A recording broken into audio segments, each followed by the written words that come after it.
Okay,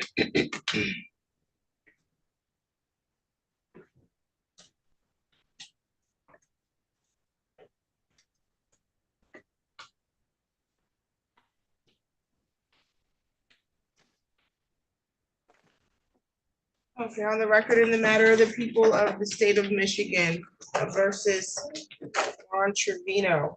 This is file number 24-00171 SM. Appearance, please. Morning, Your Honor. Case Markarian appearing on behalf of the people. First, making a motion to practice under Michigan Court Rule number 8.120. Motion granted. Attorney Luke Goodrich from the Public Defender's Office here to represent Mr. Trevino, who is appearing from the Ingham County Jail over Polycom today. Okay, Mr. Trevino, today was the date set for sentencing. I do have a pre-sentence report recommendation that was prepared back on September 11th. Did you get a copy of that, counsel? Yes, we did. Yeah. Okay, any reason to make corrections, updates, or deletions? No, we do not have any corrections to the report.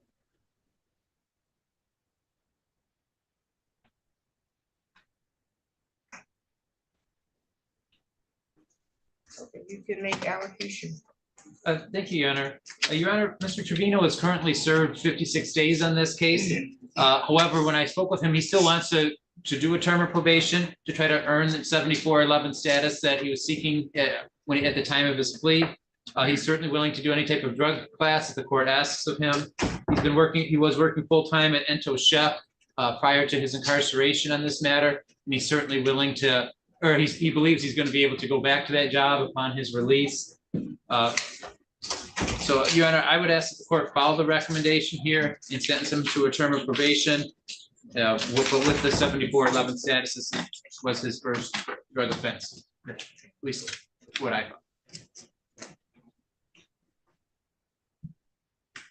thought. Your client wish to make a statement. Mr. Trevino, it's your turn to make a statement if you like. Yes, I would just like to apologize for the last time we spoke. I actually under 6 months and just going through things. My grandfather passed.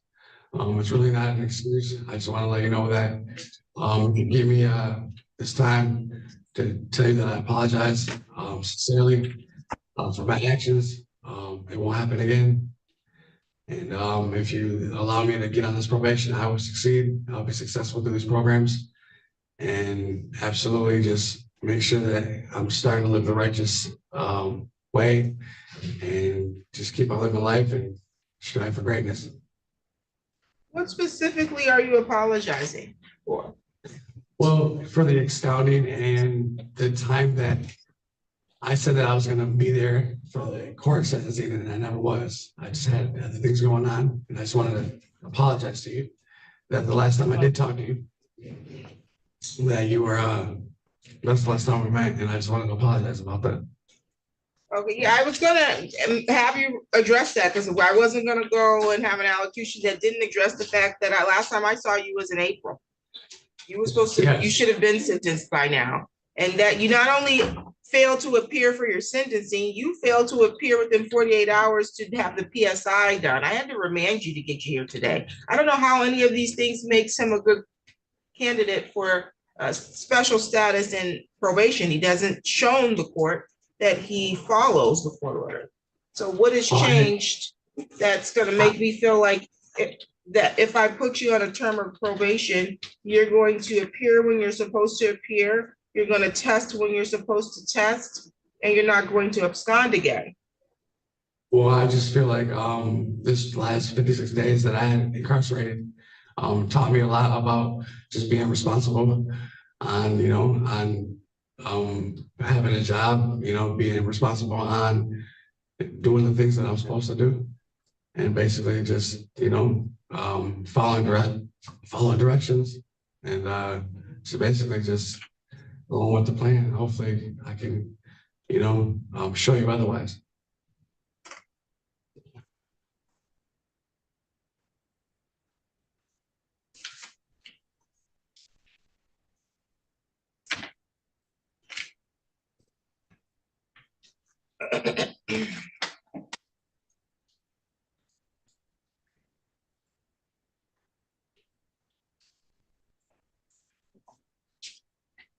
So I've reviewed the report and the recommendation. It is clear and evident by the report that there is a underlying substance abuse issue that likely needs to be addressed.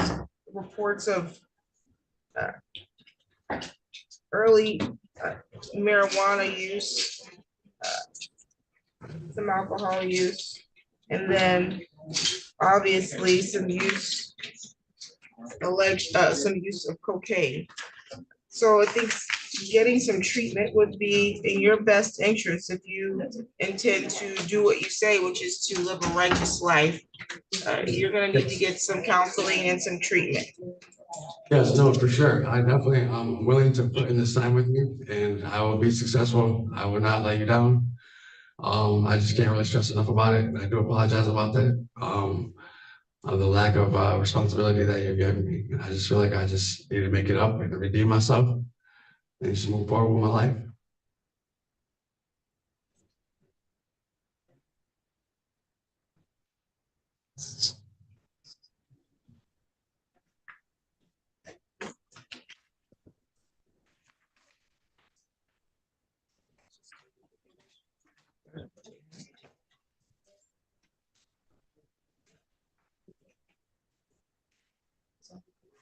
I'm gonna adopt the report recommendation, and I am going to sentence you to 9 months probation. While on probation, you have the following conditions. You're not to use, purchase, or possess alcohol or drugs unless you have a valid prescription. You understand that? Yes, I do. You're gonna be required to submit to random preliminary breath testing and urinalysis testing, and you have to pay the cost of that, okay? Yes, You're not to purchase or possess a firearm, ammunition, or weapon of any kind. You're not to be at any bars or nightclubs. You're not to engage in any assaultive or threatening behavior. You are required to obtain and maintain employment and provide evidence of that to your Okay. probation officer. yes,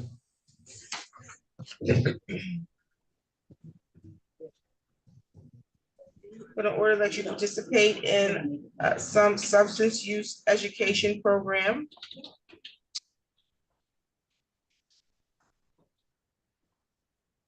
yes.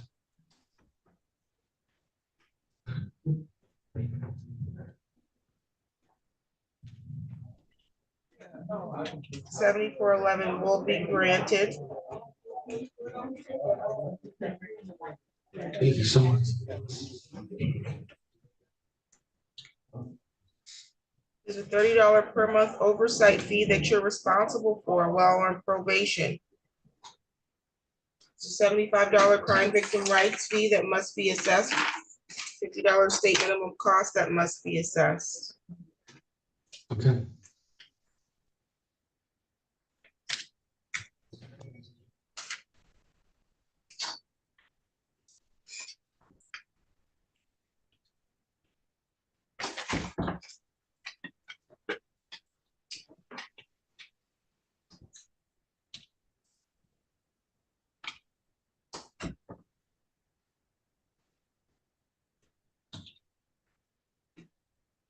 $395 in fines and costs. I'll waive discretionary fines at this time. You're also going to be reporting virtually via Zoom, and you'll make monthly payments on the $395, okay? Okay.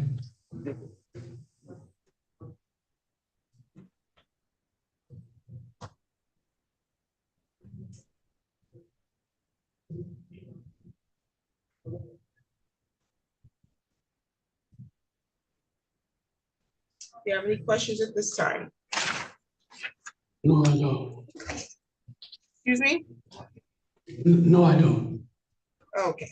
Lastly, and I don't see one attached to this file, it should be an advice of rights as to probation. And it explains that you have the right to request early discharge from probation after you've completed half the original term ordered by the court, so long as you've not had any violations within the 90 days preceding that request. You would make your request by using the court's MC 512 form. That's the notice regarding eligibility for early discharge. You would complete that form, file a copy on the probation department and a copy on the prosecution's office. The prosecutor's office has 14 days from receipt of that notice in order to file any written objections to your early discharge, okay? Yes, okay. If I set it for hearing to address the request that you've made for early discharge, then you have the right to hire an attorney to represent you. You do not have the right to court-appointed counsel to represent you for any such hearing, okay? Yeah. Do you have any questions about that? No, I don't. What's your home address? Oh, 238 East Randolph, 48906, Lansing, Michigan. And your phone number? 517-619-7256.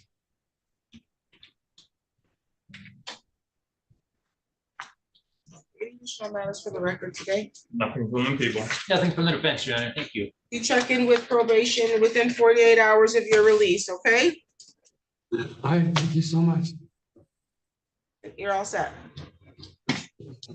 Appreciate it.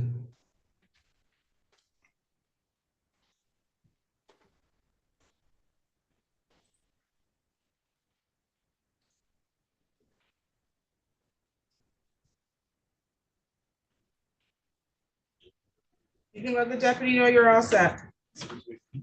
Okay, you have a good night and thank you so much. Thank you. Thank you. On the record in the matter of the people of the state of Michigan versus Justin Caswell. File number is 22-03524. Counselor Pierce. Morning, Your Honor. Casey Markarian appearing on behalf of the people. Aaron Robinson, Assistant Public Defender for Mr. Caswell. Okay, Mr. Caswell, today's date we're proceeding on sentencing here.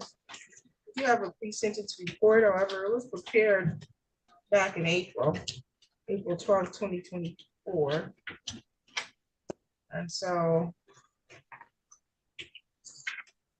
who knows how much of this is still relevant or accurate? Any updates, corrections, or deletions? Not at this time, Judge.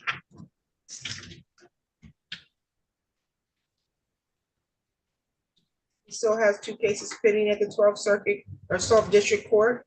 He does, Your Honor, but he has pled to those cases and he's scheduled for sentencing in April for those cases. He is out on bond on them.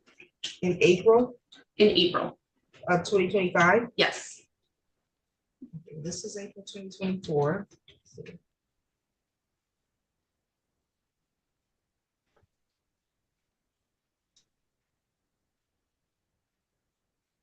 So I'm confused. He pled, and why is he sentencing so far out?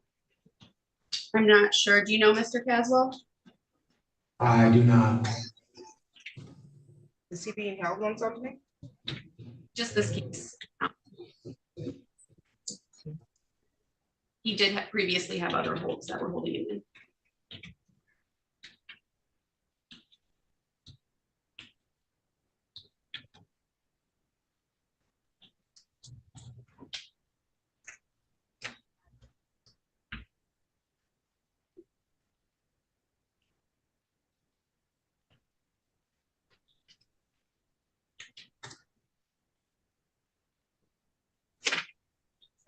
Let's see.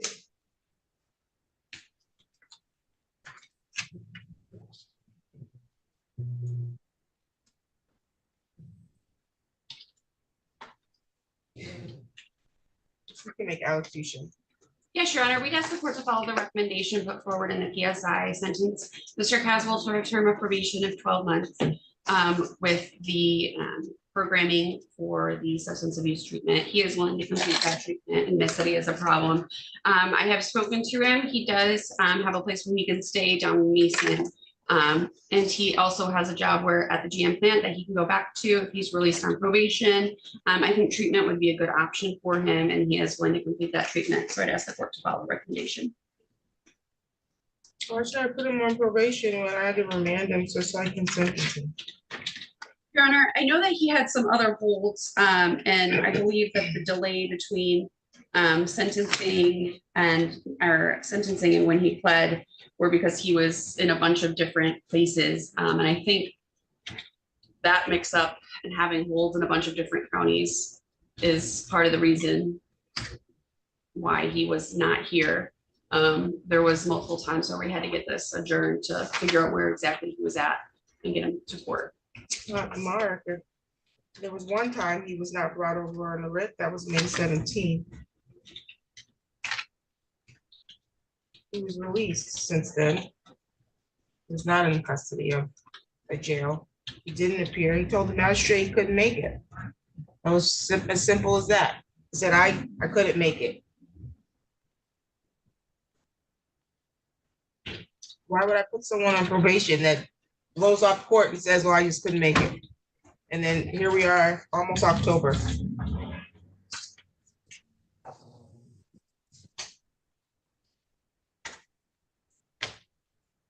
Mr. Caswell, can you explain? Because Ms. Robinson can't explain why you just blow off court. Yeah, I was stuck in another county homeless. That's the So you were reason stuck in why. another county doing what? Homeless. I was in another county, over in Jackson, yeah. I did not. You were in show up. Jackson? Yes, ma'am. Okay, and then you were homeless, so you were sleeping on the street? Correct. Okay, and how did you get here for this court date? Because Jackson, this county came to pick me up from jail. So you got arrested in Jackson County? Yeah. Yes. Okay, and then, so because you were homeless, you're saying that you know your phone wasn't working because you gave us a phone number. And I don't know. I didn't have that phone. I lost that phone. Just got a new phone. They don't have any libraries in Jackson County? Your Honor, I'm sure they do. I mean, I'm not gonna sit here and give you a big old story. I'm sorry I didn't show up. I'm sorry for wasting your time. Well, here I am.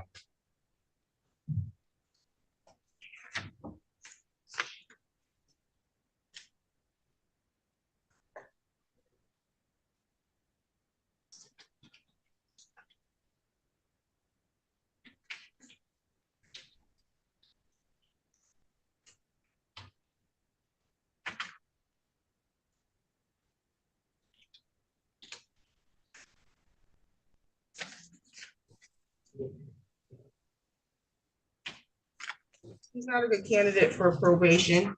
He doesn't even have to take any responsibility for when he's supposed to be in court. He's got other matters pending. I'm not gonna chase him down in another county because he can't get to court or work his phone or find a library when he could have appeared for sentencing virtually. He did not have to come to Ingham County to appear in court. If you want to take advantage of the privilege of doing probation, then you need to follow the court orders. And blowing off court since May and then telling the court, well, I just couldn't make it, that's not going to be sufficient. You're not demonstrating that you're going to now make it when I tell you to go do your drops. You're not telling me that you're going to make it if I tell you got to go do treatment. That's not what you're telling me. So you're going to do a straight jail sentence. You can be released to inpatient treatment if you're screened and eligible for such. I don't know what he's eligible for because the last time I had him screened was in April.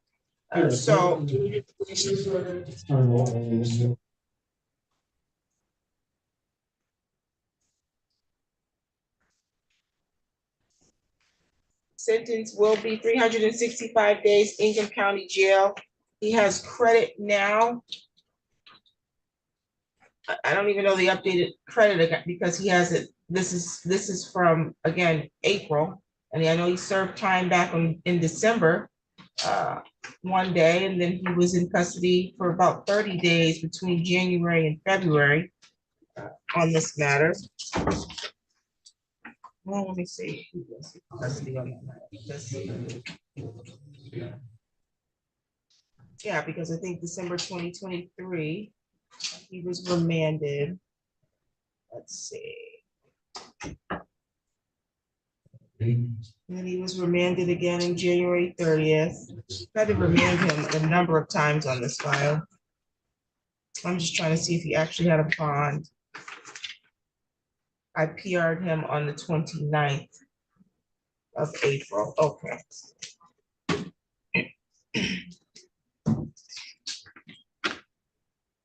I'm sorry, 29th of February 2024. I PR'd him. Let's see.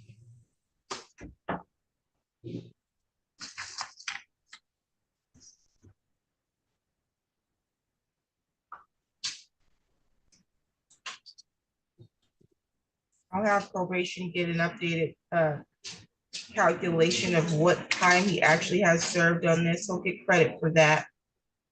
And he'll serve the balance in the Ingham County Jail unless he is screened and eligible to be admitted into inpatient treatment. He can go immediately into inpatient treatment to serve the balance of his term if he doesn't complete the inpatient treatment, and that's provided he's eligible. If he doesn't complete it, he'll return back to Ingham County Jail to serve the balance. Do you have any questions about that? Do you have any questions, Mr. Caswell? No. Okay. Any additional matters for the record? Nothing from the people. No, Your Honor. You're all set, sir.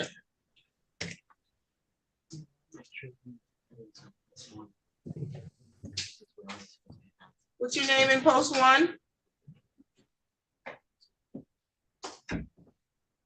You talking to me, ma'am? I'm sorry. Yes, what's your name? Matthew Shaw. What judge are you looking for? I have no idea. They literally just grabbed me and asked me to sit down. I did not. Okay, can believe you I have had the to- deputy come in? Yes, ma'am. Give me just 1 second, please. No problem.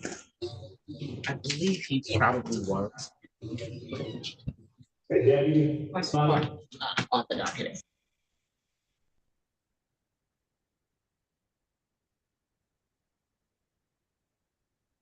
Way out here. I'm just in a room by myself, to be honest. I just went out there and asked, and there's nobody out there. Okay, Mr. Shaw, just sit tight. Yes, ma'am. I apologize.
Mr. Shaw, if you can Yes, let ma'am. the guards know that you don't have court today and you're free to Yes, go. ma'am.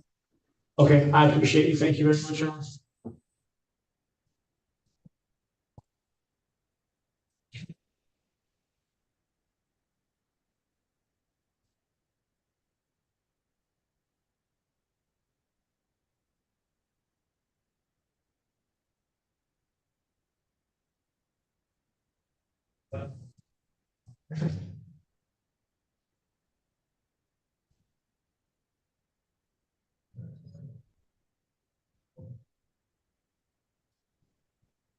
Okay.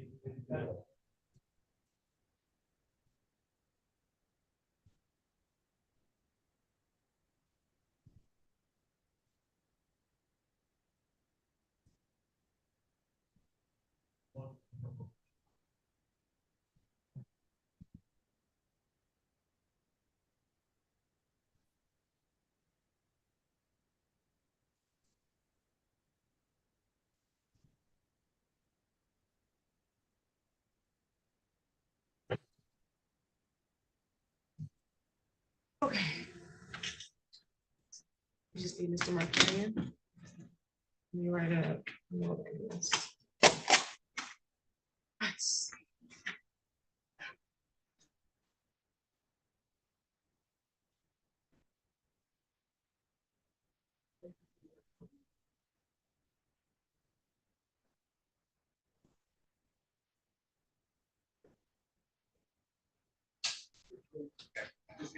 Yep.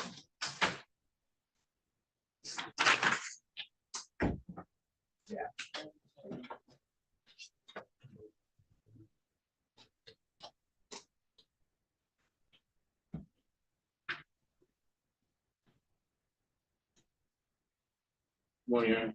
Morning.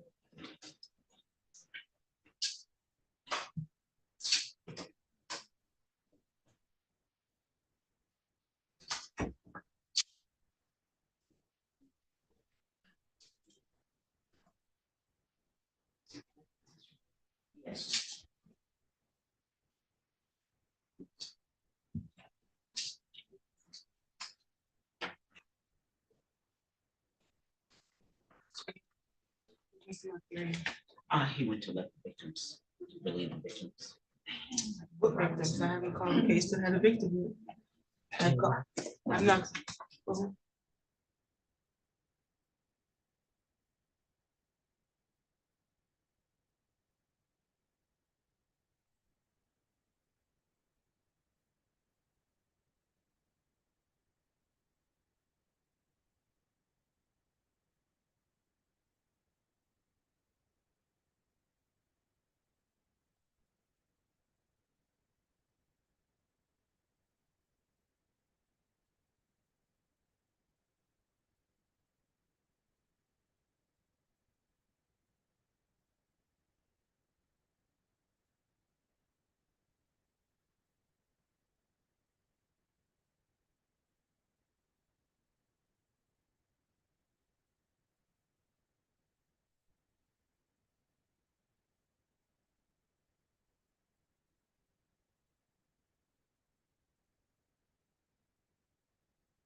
Okay. We don't release any witnesses until Yes, sir. after I apologize. he's been waived. Okay, let's see here. Mr. Yang is supposed to be waiving something. Yeah. He's They're not here. great. Yolanda can go and get them. Let's see. I did from Castle. And I saw Mr. Abbott dip in and dip out. Mr. Feigelson, you have Eggleston? I do, Your Honor. Are we running? I believe we're gonna run that exam this morning. Okay, when Yolanda returns, I'll have her bring him up.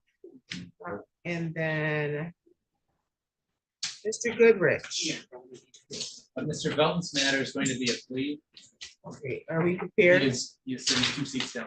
Oh, sounds good. On the record in the matter of the people of the state of Michigan versus John Belton, 24-02579, appearance please. Morning, Your Honor. Case Mark Marion appearing on behalf of the people. And Attorney Luke Goodrich from the Public Defender's Office here to represent Mr. Belton, who's standing to my right. We have an advice of rights. Yes, we do.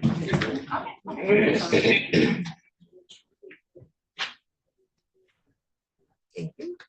Okay, Mr. Belton, how are you? All right. Okay, today was the date set for a preliminary examination. The offer from the people is for you to plead guilty to an attempted resisting and obstructing under MCL 750.81. That's a misdemeanor maximum penalty of 1 year and or $1,000. You want to accept that offer? Raise your right. You solemnly swear or affirm the testimony you're going to give is the truth and the whole truth under penalty of perjury. Okay, this is an advice of rights with the information sheet. There's 2 pages. This is a signature page. Is that your signature? You read these rights? You understand all the rights here? Is that a yes?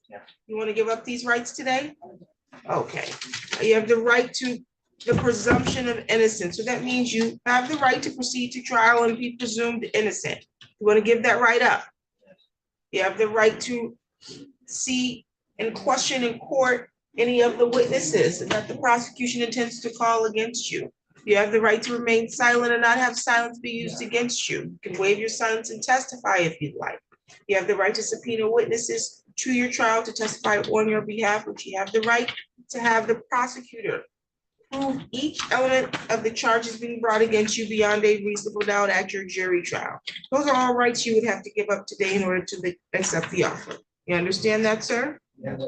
Is anyone threatening you to get you to waive your rights and enter a guilty plea to the amended charge?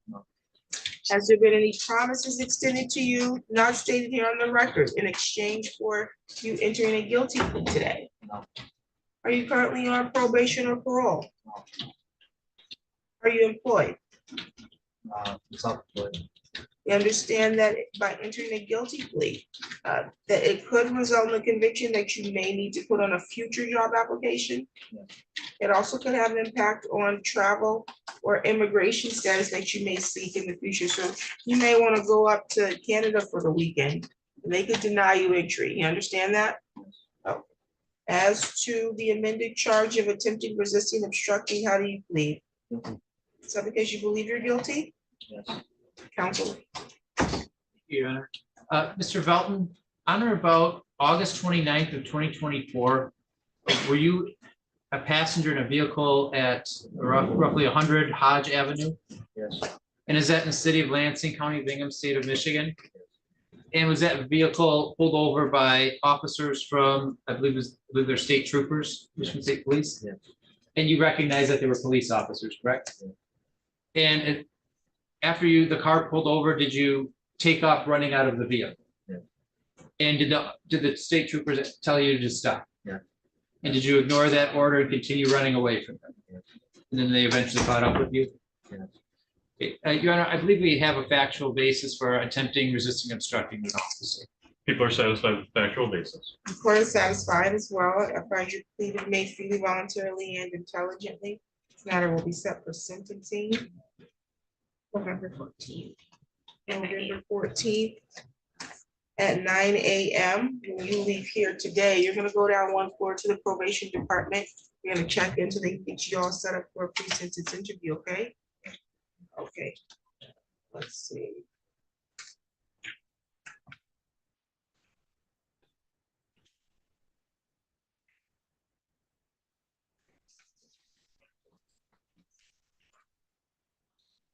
Any additional matters for the record today, counsel? Nothing from the people. Thank you.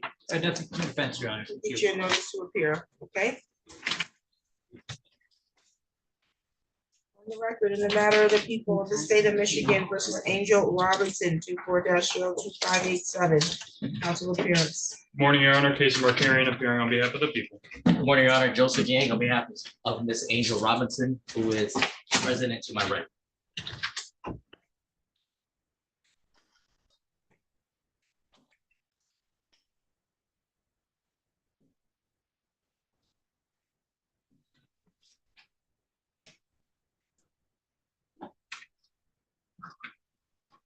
Okay.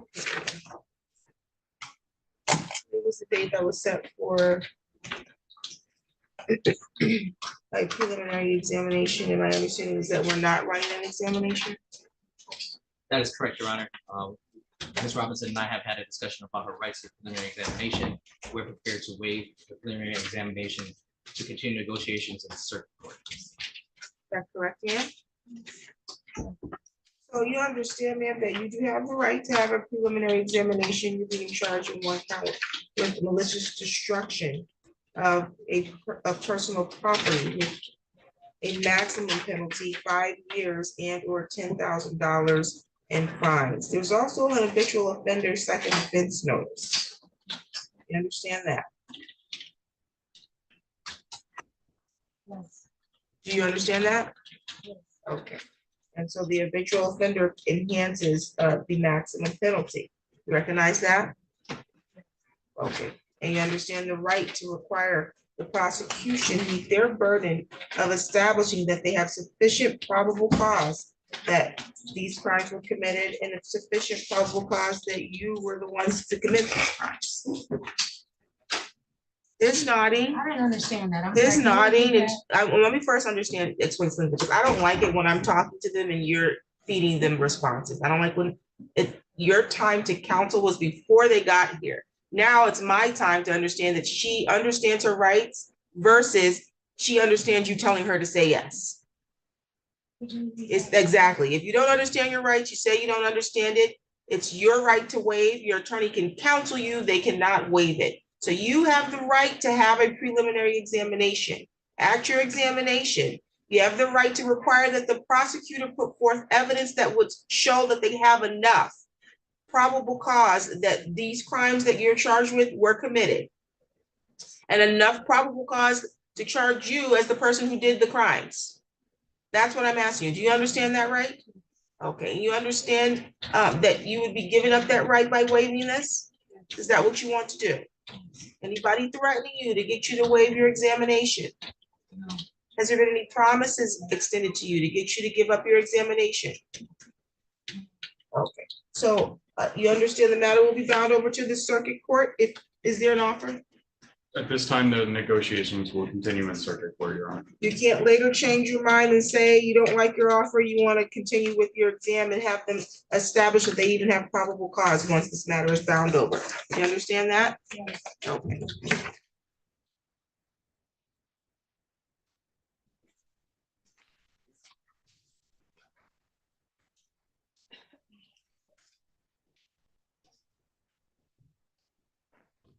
Just go grab Mr. Stevens, Your Honor. No problem, thank you. There you go.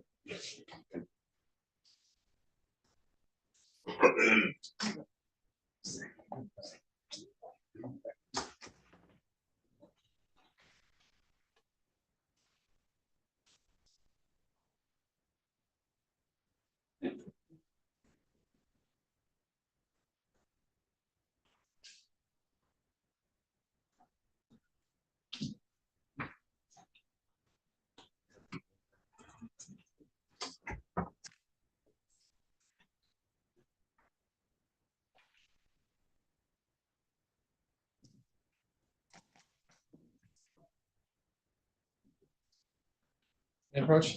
Oh, yes, thank you. Okay, find your waiver to be freely and voluntarily given. The matter is going to be bound over for a bind over date of October 2nd. That's the date the circuit court gets the file from the district court. That's not a date that you, ma'am, need to appear in court, okay? Your next court date is going to be a pre-trial at the circuit court. Your attorney will be made aware of that. Do you have any questions today?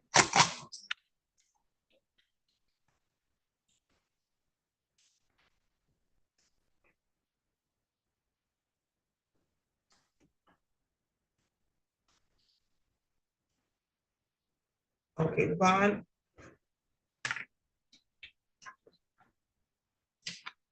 It's 10,000 cash surety that will continue. You have a scram tether as well? Okay, that will also continue. Any additional matters for the record? Nothing from the people, thank you. Another from the defense, Your Honor. Thank you. You're all set.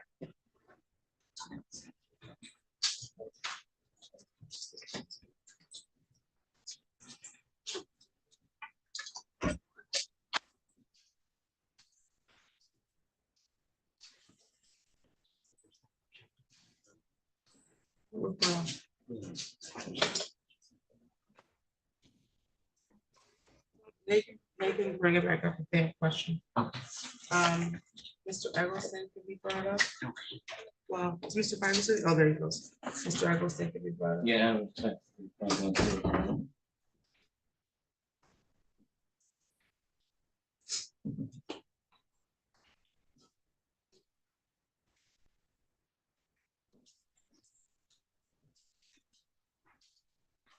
I saw Miss Donnelly, but I don't see her anymore.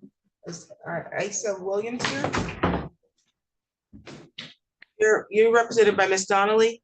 Yes. Okay, we need to wait for her to come. I just want to know if you were present. Okay.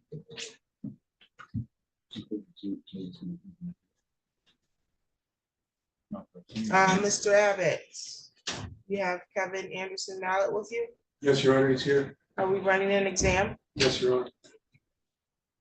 Your Honor, I don't have the necessary witnesses here on that one, so we'll be amending the complaint to a misdemeanor. On the record in the matter of the people of the state of Michigan versus Anderson Mallet, 20-01427, council appearance. Good morning, Your Honor. Casey Markarian appearing on behalf of the people. Good morning, Your Honor. John Abbott representing Kevin Anderson Mallet. He's standing to my right.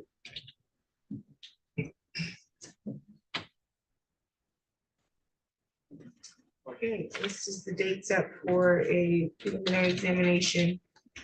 Let's see, there was a larceny from persons of computers, domestic violence, and an intentional dissemination of sexually explicit visual material.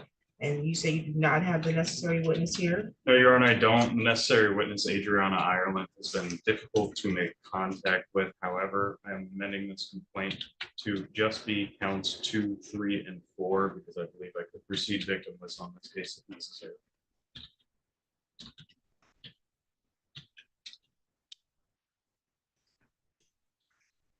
Counsel. Your Honor, I object to the amending of the complaint. I support to dismiss the case. I'm not sure how they intend to proceed. If they don't have a witness that can identify my client or the person who may have been involved in crime. I don't know how they intend to proceed either, but I mean, I can't accept your objection to him dismissing one count. Or it's all he needs to do. It doesn't really need to amend the complaint, just needs to dismiss the felony. Okay. So motion to dismiss, I guess, is granted. Okay. Thank you. Okay, so we'll get you a pretrial date.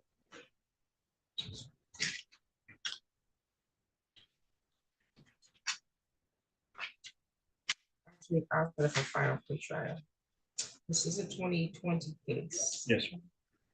So I can almost guarantee whatever trial date you get, it's going to be the priority. You're going to be the priority case because of the age of the case, okay? As in age. Oh, the case is old, 2020. Oh. So if I get you a trial date today, there probably are other trials scheduled for that date as well. But your case would take priority because it's a 2020 case and those probably have newer case numbers, okay? Do October 22nd. Final pretrial. Yeah. October 22nd is for your final pretrial. How far out do you guys normally do your juries? Just next available date. Oh, okay.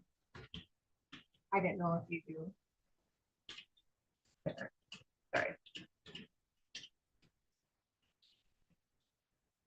Jury, I'll be the 29th.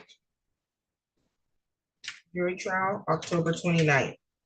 Both are gonna be at 8 AM in person at the court, okay? Is it any way it could be a little like 9? Because I have custody of my daughter. She get on the bus at 8:20.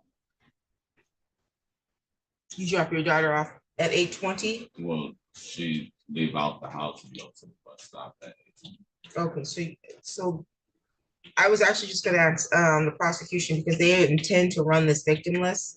So I don't really know what's going to happen at this final pretrial because the victim doesn't appear. I'm sure there'll probably be a motion, but your intention is to try to run this without a victim. Yes, Your Honor. So I'll move it to 9 o'clock to accommodate him having to drop his child off. However, we can't move jury trials to 9 o'clock. So you're gonna have to find arrangements for the 29th, okay? Okay.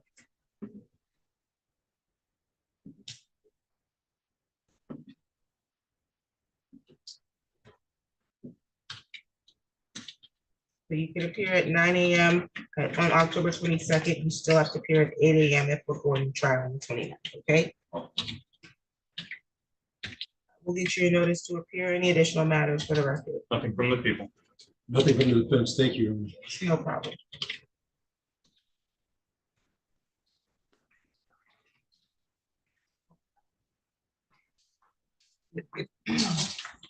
Sorry.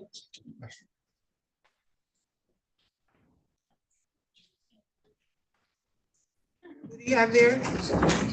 Jaggleston.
On the record in the matter of the people of the state of Michigan versus Asa Jawan Williams, 23-02992 FY.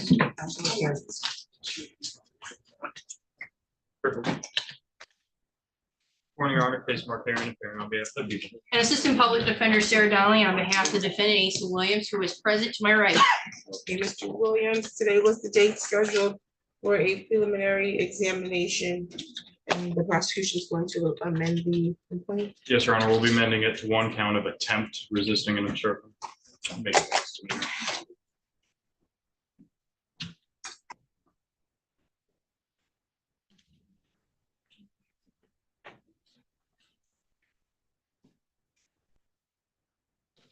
Counsel, do you want a pre-trial date? A pretrial date is fine. Thank you, Your Honor.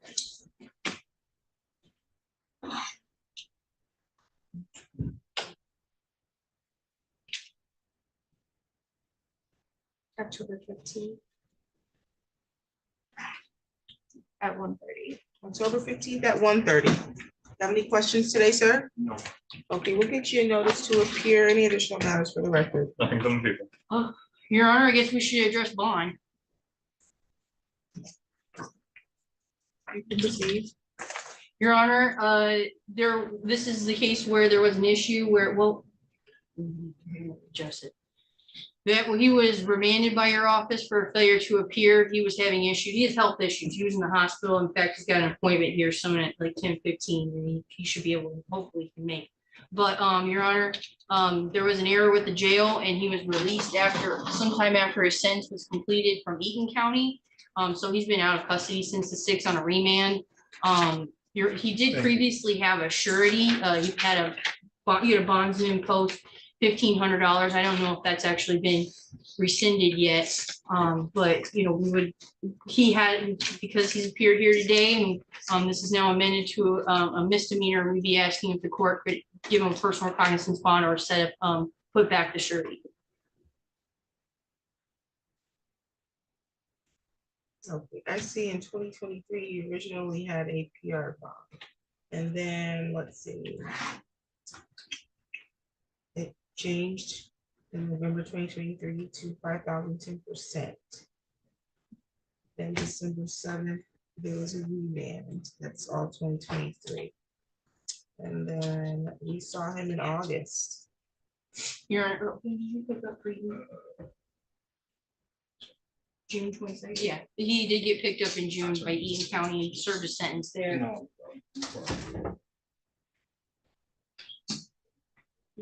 Right, but I don't know what's going on in the Eaton County file. I can only talk about my file. We didn't see him again until August 30th.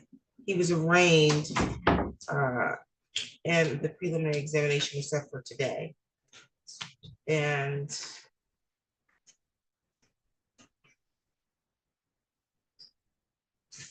oh, this is the individual that was released in error. That's what the issue is. Yes. I'm like, Your why are we addressing bond? Because he wasn't supposed to be released. And we typically would have sent someone to go pick you up, but we knew you'd come today. So we'll reinstate your bond, okay?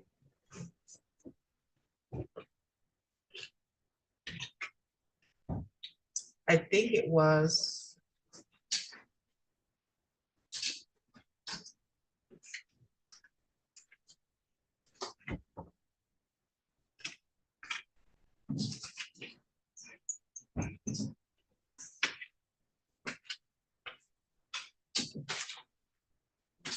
I don't know what it was. 5,000 personal recognizance, because I don't even see an amount on the last. I think this is old, the one that he posted the surety on. I think he might have already. Last case note I have is from December, Your Honor. December 7th, failed to appear remand. Let's see, appearance date. Bond 1250.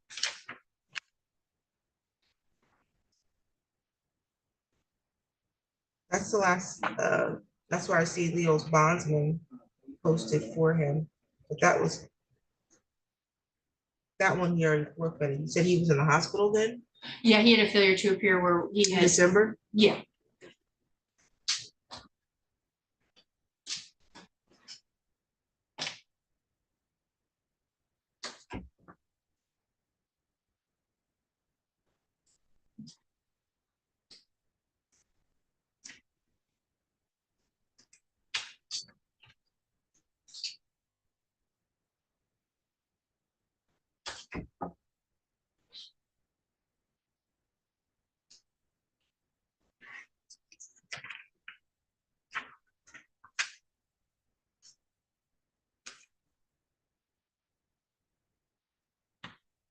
Okay, I reinstated his bond. Don't forget to appear at your next court date. Did you get your notice to appear? Yes, ma'am. Okay, do you have any questions? No, ma'am. What's your address? 3436 North Wayne Road, Nancy, 48906. What's your phone number? 22-517-22 687. 6876? Yes. Any additional matters, counsel? Okay. Nothing for defense. You're all set, sir. Thank you.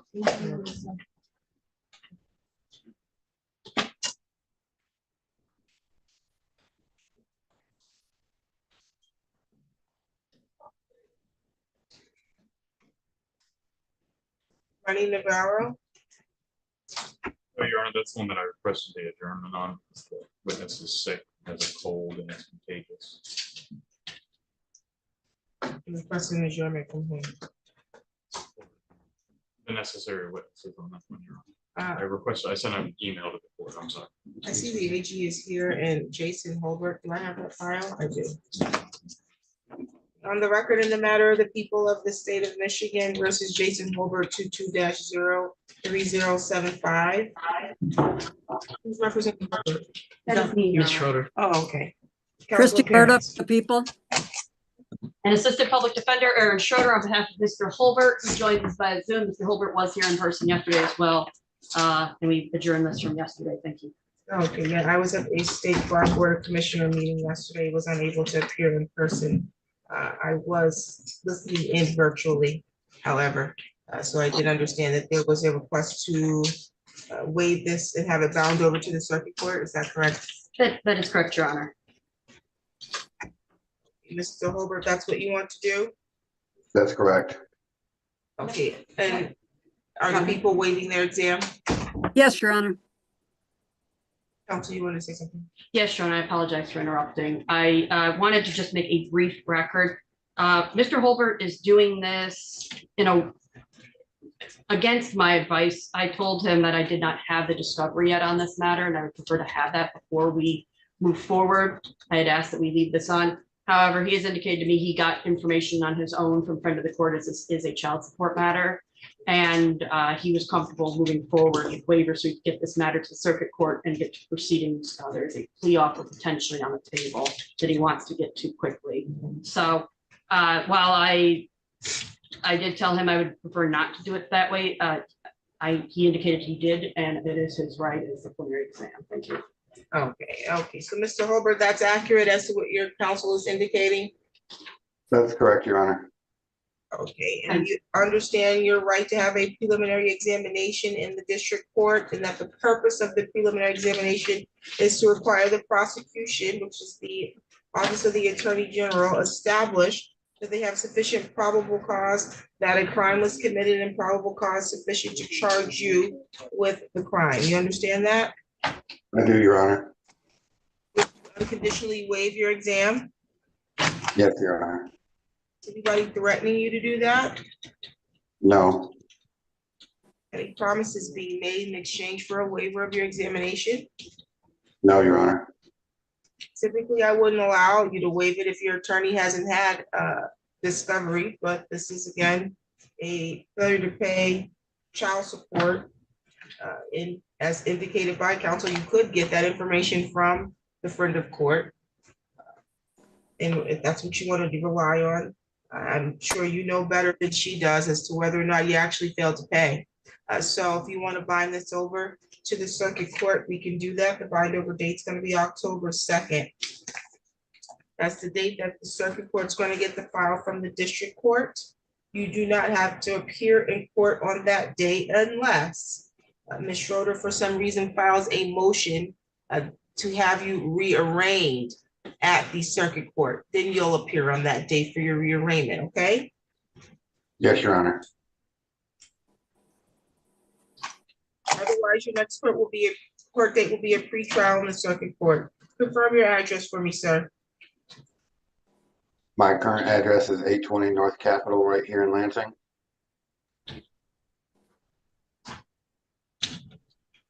And your phone number? 863-308-8637. A bond in this matter will continue. Any additional matters for the record? No, Your Honor. Thank you. Your Honor, what was that bind over date again? It's going to be the 2nd of October. All right, thank you, Your Honor, nothing further. Thank you, Ms. Berger. Thank you, Mr. Holbert. Thank you, Thank Your you. Honor. Thank you, Your Honor. It's not your matter. Yeah. Okay, let's see here. On the record in the matter of the people of the state of Michigan versus Christopher Navarro, 24-02502. Council appearance. Morning, Your Honor. Casey Markarian appearing on behalf of the people. Good morning, Your Honor. Stephen Mills on behalf of Mr. Navarro. Mr. Navarro is present, standing to my right at this time. Okay, today was the date set for a preliminary examination, and my understanding is that we do not have necessary witnesses here. So, Your Honor, we would be requesting a one-time good cause adjournment for this one. I spoke with the necessary witness on this one, Miss Olivia Thrush. I've actually spoken to her a few times. We've had great contact. There's also another pending case in 54B, the same victim and the same defendant for domestic violence, Your Honor. She advised me yesterday that both her child and her have gotten very sick. I asked if it was contagious and left it at that because of any sort of HIPAA potential violations or anything like that. She said that she believes it is and that she thinks it might just be a cold. But I also know that there's a lot of times you think it's a cold and it could be COVID or something else, Your Honor. Okay, so you're seeking a good cause adjournment. Yes, sir. Mr. Mills. As the court knows, I'm a very delicate individual. I don't feel like getting sick. We have no, we anticipate the court would grant a good cause adjournment, so we're not taking a position. Thank you. The court finds good cause to adjourn this matter due to the illness of the victim and her child. And so we will reset this matter. So you have the right to have your exam within 21 days of the date that you're arraigned, but due to the witness not being able to be here, not because they're not willing to participate, but because they're ill, the court finds good cause. Okay, so we'll get you a new date. November 7th at 8:30. November 7th at 8:30 is your new date. Okay, sir? Okay. Do you have any questions for the court? No. Are your bond that was set at 10,000, 10%, and the no contact order that will continue? Any additional matters for the record? Your Honor, if I may. Yes. There was just I just wanted to put on the record, we will consent to HYTA status on this so long as the defendant ends up waiving. I just wanted to put that on. Offer? Yes, sir.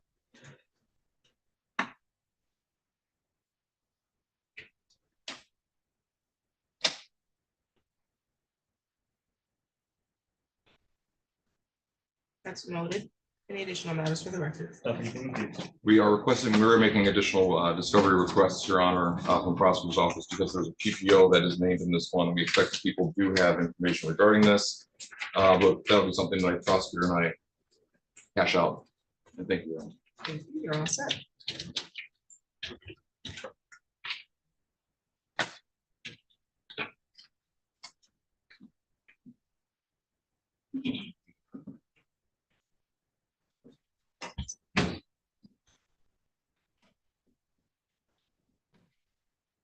All right, and the record in the matter of the people of the state of Michigan versus Sean Eggleston, 24-0335 and 24-02376. Appearances, please. Good morning, Your Honor. Casey Markarian appearing on behalf of the people. Good morning, Your Honor. Assistant Public Defender Stephen Feigelson, appearing on behalf of Sean Eggleston, Your Honor, standing to my right today. Okay, today was the date set for preliminary examinations on both files. I got a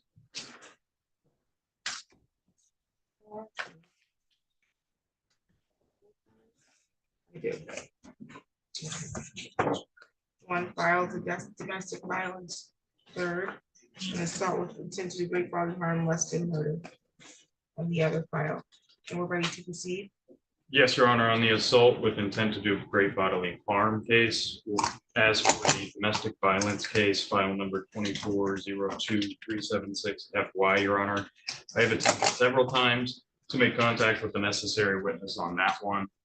The officers have also, as I was reading a report yesterday, attempted to make contact with the witness several times on that one. We have a detective assigned. We haven't seen her or heard from her, so that people are unable to proceed on that file.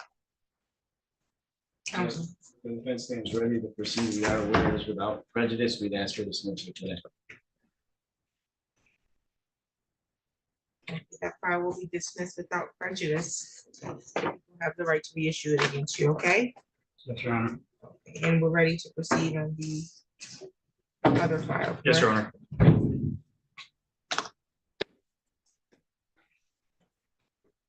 For one preliminary matter, Your Honor, we do have a stipulated exhibit, I believe. Would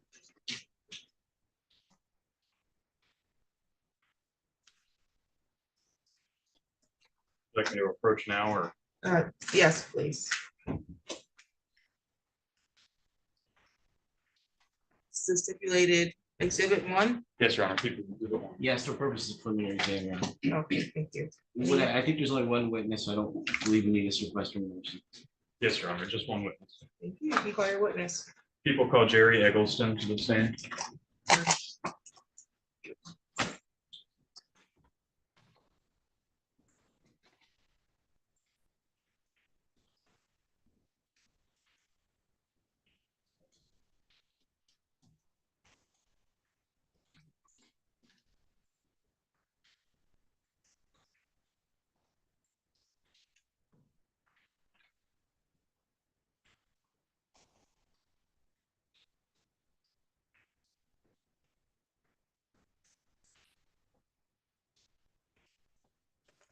Your Honor, would it be okay if we? Are you ready to make that step? Do what? Step up here to the chair. Can you do that? Sure. Be able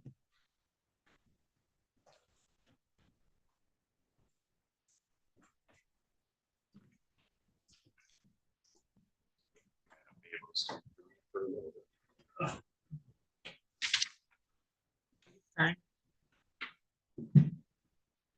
Be able to turn around at all? Towards the mic? Turn it all. No, that one. I need you to raise your right hand. Do you solemnly swear or affirm the testimony you're going to give is the truth and the whole truth under penalty of perjury? Yes. Okay, so there's a microphone that's in front of you. The purpose of that microphone is not to amplify your voice in the courtroom at all. It is so that the court recorder, who is the lady behind you, can hear everything that's being stated in the court. So she needs to hear your response so that a record can be made. So your responses still need to be loud and clear because I have to hear your answers, okay? Okay. They must be verbal. It can't be head nods or head shakes. If there's an objection from either of the attorneys, you'll stop speaking immediately because I have to make a determination as to whether or not you can give that response to their question or not, okay? Okay. State your first and your last name, then spell both. Jerry. Jerry Eggleston. Eggleston. Thank you, counsel. You can proceed. Judge, may we approach for a second? Okay.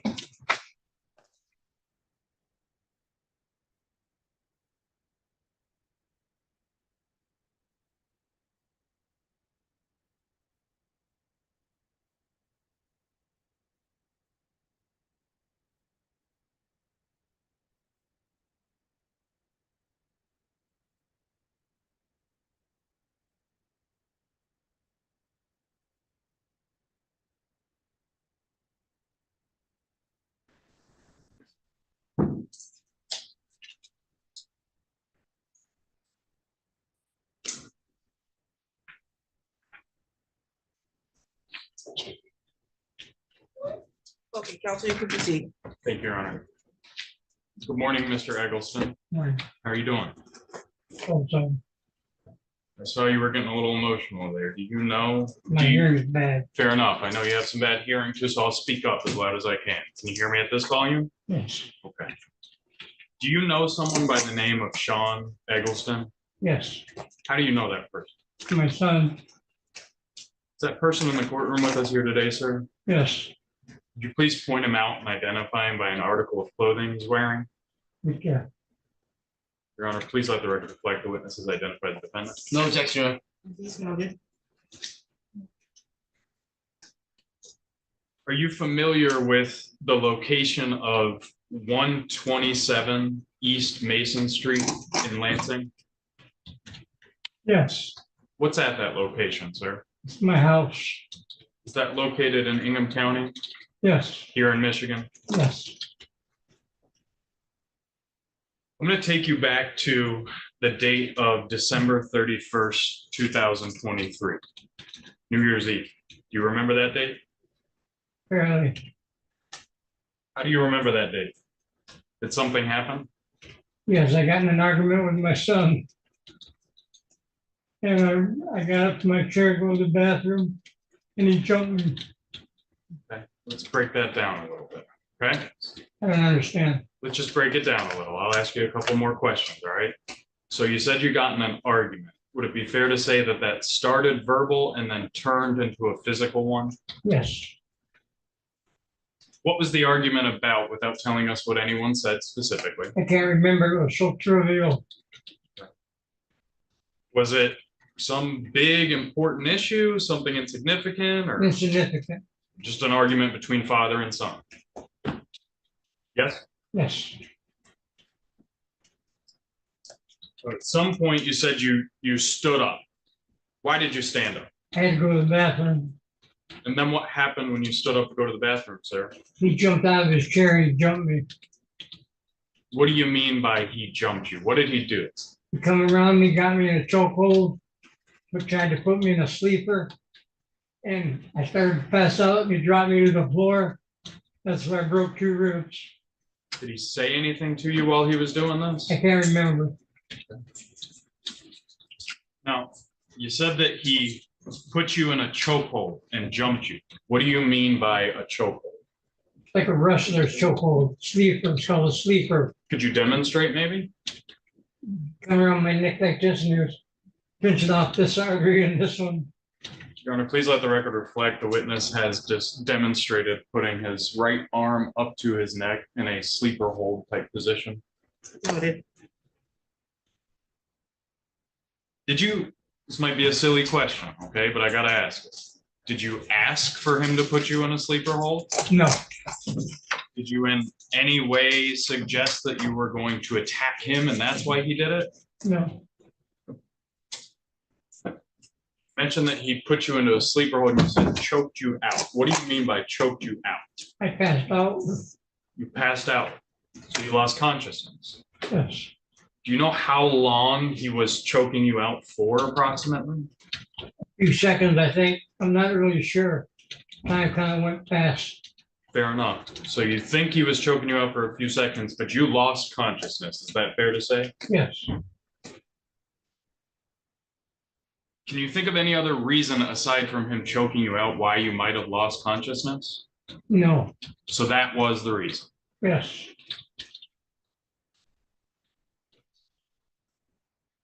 Now, at a certain point, you said that you broke 2 ribs as a part of this. How do you know that? because when I got up, I went and laid down so that we wouldn't argue no more. And all of a sudden I woke up screaming and I had real bad pain right here. I called the ambulance and I went to the emergency room. They x-rayed me and I had 2 broken ribs. Now, when you said you had pain right here, could you describe where you were pointing? Right here on the top of my ribs, they go to the rib cage. On the left side of your body? Yes, Did you receive medical treatment for that? yes, How long were you in the hospital? few hours. Did they perform a surgery or anything No. like that? Your Honor, permission to approach and retrieve People's Exhibit number 1. Approaching the witness with the same. I'm going to show you a photograph here, okay, sir? You just tell me if you recognize that. You recognize that person in that photo? Yes, me. That's you. When was that taken? Do you know? Probably the night I went to the hospital. Okay. And what are we seeing in that photograph thing? You're seeing me laying on a stretcher with a bracer on my neck. How did you end up in that stretcher with the bracer on your neck? Was that a I result can't of, remember. was that a result of this incident? Yes,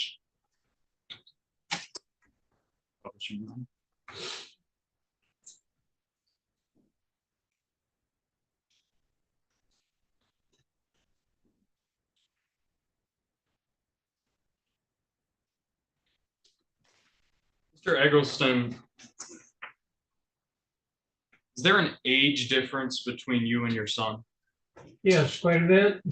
How much? Objection, is there relevance to the age difference between father and son? Do you want to respond? Yes, Your Honor, I think this goes towards the intent that I have to prove here, the intent to cause great bodily harm. I would suggest a younger man attacking a father who's much older under any circumstance is potentially assault with intent to do great bodily harm. And he strangled him in this instance as well as we heard. Maybe not the age difference because, and this is just hypothesizing, let's say he's 25 or he's 50 and his son's 25. He's not considered elderly. Maybe his age might be more relevant. Fair enough, Your Honor. Yes, I'll rephrase.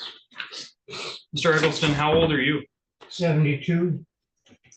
I saw you walking in with a chair, with a cane. What, do you have any health problems? Yes. I still got 3 bullets in me from when I got attacked years before. Was your son aware of these health problems when this incident occurred? Yes.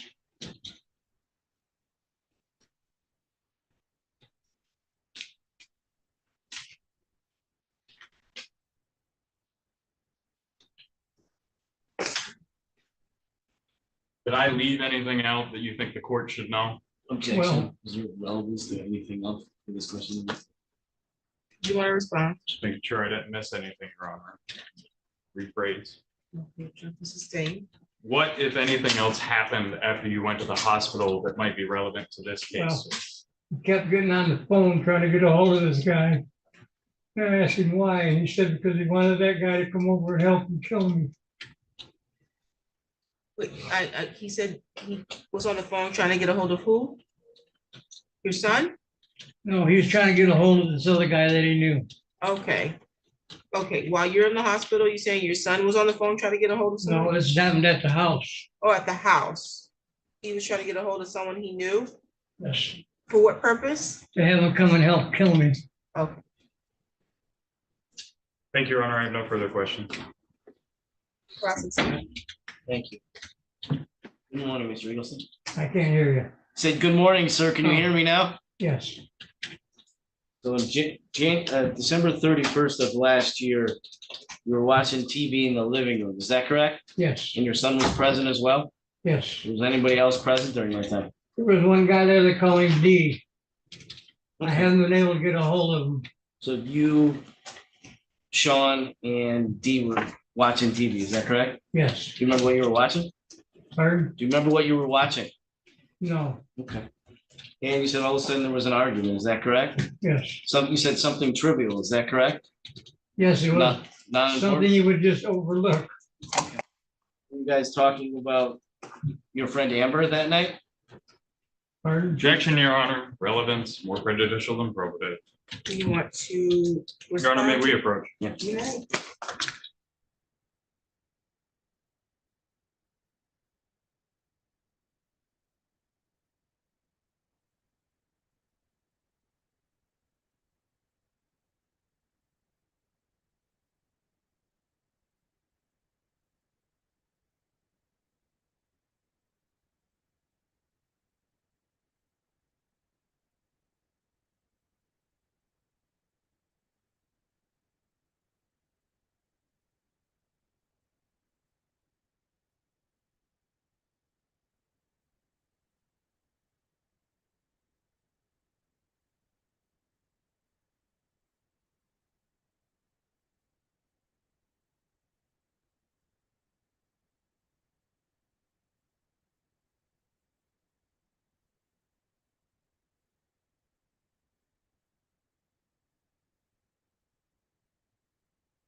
Okay, back on the record.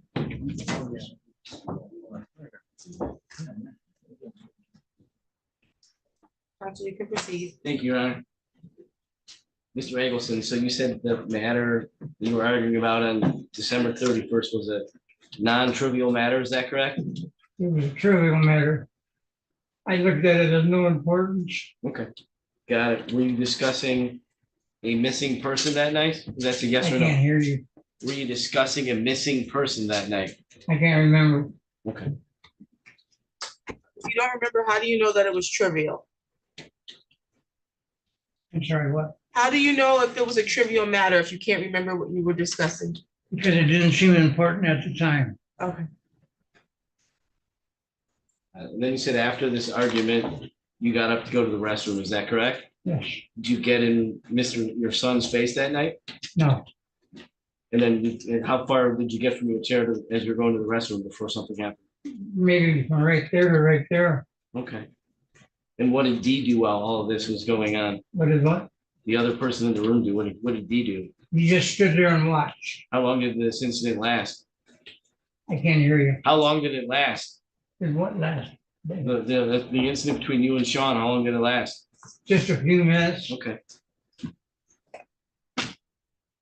Then you said you went to sleep after that, is that correct? No, I went and laid down. Okay. And then at some point you said you went to the hospital because you had pains, is that correct? Yes. Your Honor, I have no further questions for Mr. Eggleston, Your Honor, thank you. Redirect. Yes, Your Honor. Mr.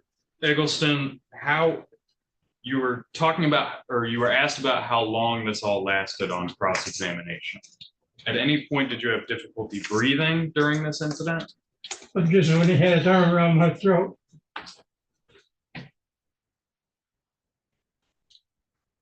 Thank you, Your Honor. I have no further questions. Okay, this is your only witness. Yes, Your Honor. Okay. You can help him off the stand, but he can sit in the back of the courtroom. Because we got to address an issue with them, so he can sit in the back of the courtroom for now. Sit in the back. What is it? Right out here. Yeah, you just need to sit in the back. Got it? I think so. You want me to hold this? Yes, please. Got it.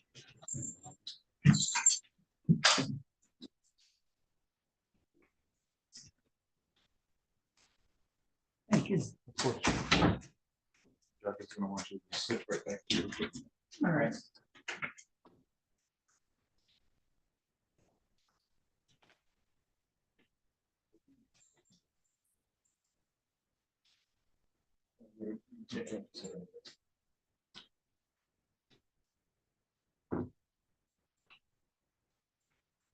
Okay. Any other witnesses? No, Your Honor, the people were asking. Any witnesses from the defense? None on behalf of Mr. Sean Eggleston this morning, Your Honor. Okay, Al, you can make argument. Yes, Your Honor, thank you. As Your Honor is well aware, we're here for a preliminary exam on the matter of Sean Eggleston. All I need to prove is that a felony was committed, specifically assault with intent to do great bodily harm by strangulation or suffocation, and that this defendant is the one who committed it. Regarding the preliminary or administrative elements, whatever you want to call them, we have location, identity, venue, and date all confirmed on the record by Jerry Eggleston. He identified the defendant as his son, Sean. He's known him his whole life, so I think the identification is good. He identified the location of 127 East Mason Street as his home in Ingham County, Michigan, and he recalled the date of December 31st, 2023.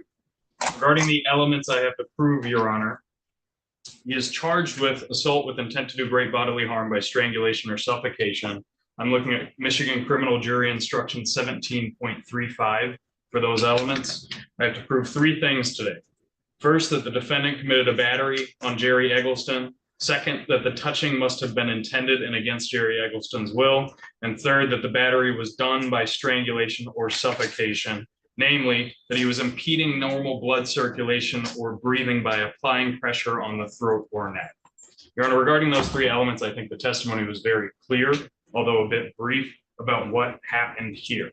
There was an argument over a matter that seems to be a little up in the air, but that Jerry Eggleston described as a trivial one. that he didn't think was a big deal. He stated that he got up, went to the bathroom, and that's when his son jumped him and started applying a sleeper hold, choking him out until he was completely unconscious. He has described not only difficulty breathing when this happened, but Your Honor, being choked out to unconscious, the point of unconsciousness is impeding normal blood circulation and would qualify as battery done by strangulation or suffocation. I would also request, Your Honor, that we add an and or to the charging of this based on the testimony about the broken ribs and the fact that Mr. Eggleston is 76 years old, I believe he said. For that, I'm looking at criminal jury instruction 17.7, assault with intent to do great bodily harm, less than murder. Defendant had to try to physically injure another person. The defendant had to have the ability, or at least believed he did at the time of the assault, and the defendant intended to cause great bodily harm. And although injury is not necessary under that instruction, it may be considered. We have a 76-year-old man who was attacked by his son and ended up with 2 broken ribs as a result of this. He went to the hospital the very same night. You have the photograph there in front of you for proof, Your Honor. So I wouldn't be requesting to add an additional count, but I would be requesting to amend the language of our current count 1 to be, did make an assault upon Jerry Eggleston by strangulation or suffocation and or with intent to do great bodily harm, less than murder. So that way we have both. Thank you, Your Honor. I'd ask for the charges not to be found over today. Let's take a look at Mr. Eggleston's testimony here today. I think what's paramount is when we talked about what started with the charge, and we said it was something unimportant, non-trivial, trivial matter. Yeah, when I asked him about something else, about whether it involved a missing person, it's like I don't remember something non-trivial, uncertain, something. I don't really know there was a strangulation. He says he went to the hospital, but he's 72 and frail health. There's no real evidence other than his statements put on the record that this happened. And I'm not sure you can take his credibility based on some of his lack of memory from the events that has to just not be found over. I know it's a low standard of proof, but that's what I'd ask for today. Thank you. Date set for preliminary examination. The burden is squarely upon the prosecution to establish sufficient probable cause that a crime was committed and then probable cause sufficient to charge you, Mr. Sean Eggleston, with the crime. It is not a trial. They don't need to prove each element beyond a reasonable doubt. It's just more than mere suspicion that the crime alleged occurred. In this matter, the crime being alleged is assault with intent to do great bodily harm, less than murder, or by strangulation. I will be the sole determiner of credibility of the witnesses, and I will also make an assessment of the people's likelihood of success at trial. We had testimony again from one witness, that being Jerry Eggleston, who's the alleged victim in this matter, and the argument of the defense is that because Mr. Eggleston could not answer as to whether or not the matter was about a missing person after he had testified that it was trivial, that the credibility of his testimony should be discounted. And from the beginning of Mr.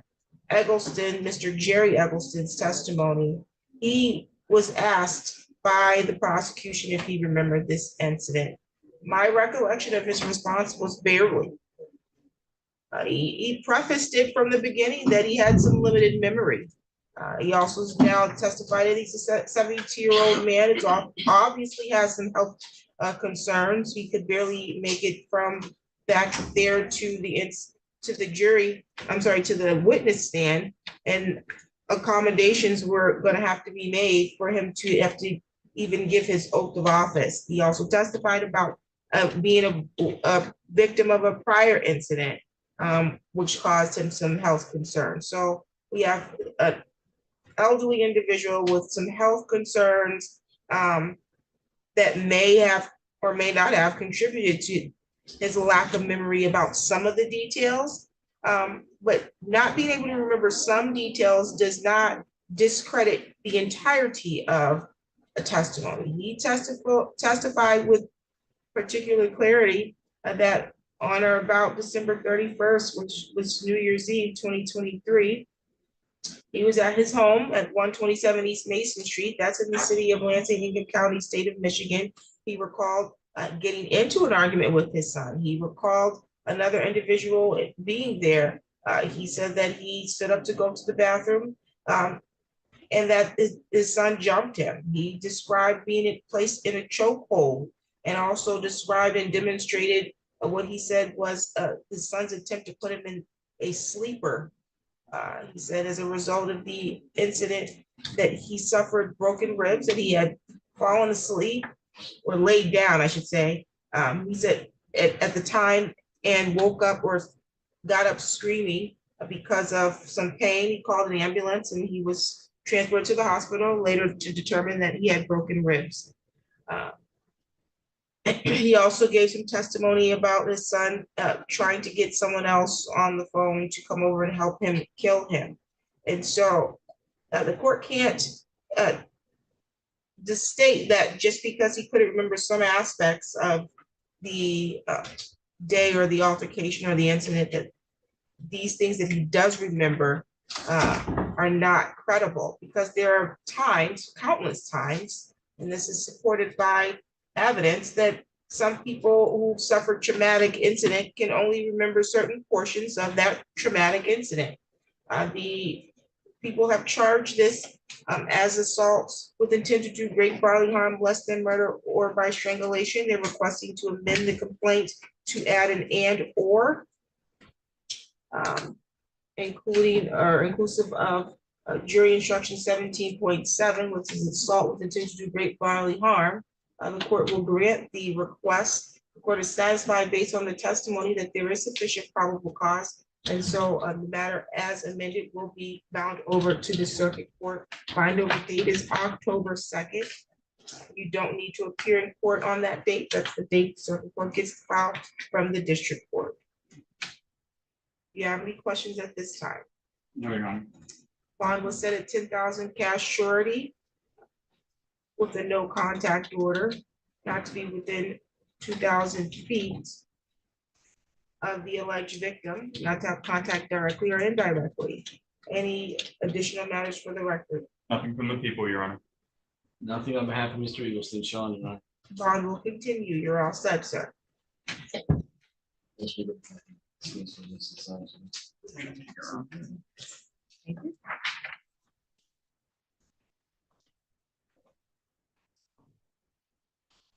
Mr. Jerry Eggleston. You got some old dog cases here. Did you know about that? Yes, sir. Can you hear me? You have some very old dog cases, dog at large. I think all of them are dog at large. That were originally before Judge Alderson. So I have to arraign you while you're here for them, okay? I can't understand you, Your Honor. Maybe he can come a little closer. I don't know if he can. I'll try to yell so that you don't have to move. You have 3 dog at large cases. They're really old. I got one that I know of. Well, I have 3 here, okay? I only know of the one. You were never arraigned on them. No, Okay, they arrested me on one of them, but then they turned me loose okay, at my front porch. okay. Well, okay, so let me arraign you so I can get you a next court date, okay? All right. Okay, so one, this people of the state of Michigan 20-02360, and this is for dog at large, allegedly having occurred back on August 5th, 2020, okay? All right. At the area of East Mason Street, city of Lansing. I think the dog is identified by the name of Sammy on that one. And then I have another dog at large, people of the state of Michigan 21-00242. Same dog, Sammy, at the address or area of 124 East Mason. And then the last one is and file number 20-02049 is a dog at large. Same dog, Sammy, at the area of 127 East Mason Street, okay? Yes, ma'am. So we'll get these set for a pre-trial. They are pretty old and most of them happened in the middle of COVID. So you probably, I said, these are old files and most of these happened in the middle of COVID. So maybe you missed these dates. We'll get you some court dates. Do you have the ability to appear via Zoom? I'm sorry, I can't understand you. Oh, can you repeat that for me? Jared, can you appear via Zoom on your phone? Do you have the ability to do that? I don't know how to do it. Okay. Would you like an attorney? No, I think I can explain what happened. The dog pushed past my girlfriend and got outside. Okay, let me get you an attorney. Can someone do an intake with him before he leaves? I can do it, Your Honor. Thank you. October 7th with Judge Flores at 9:30. Okay, very good.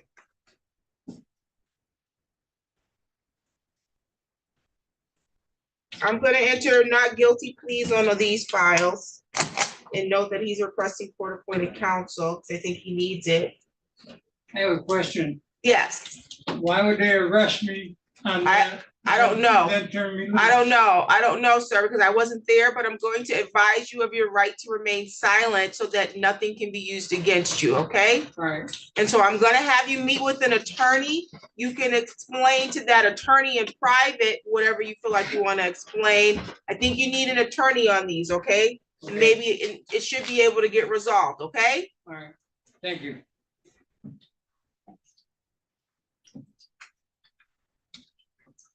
We'll get him the notice to appear October 7th at what time? At 9:30. At 9:30, Judge Flores.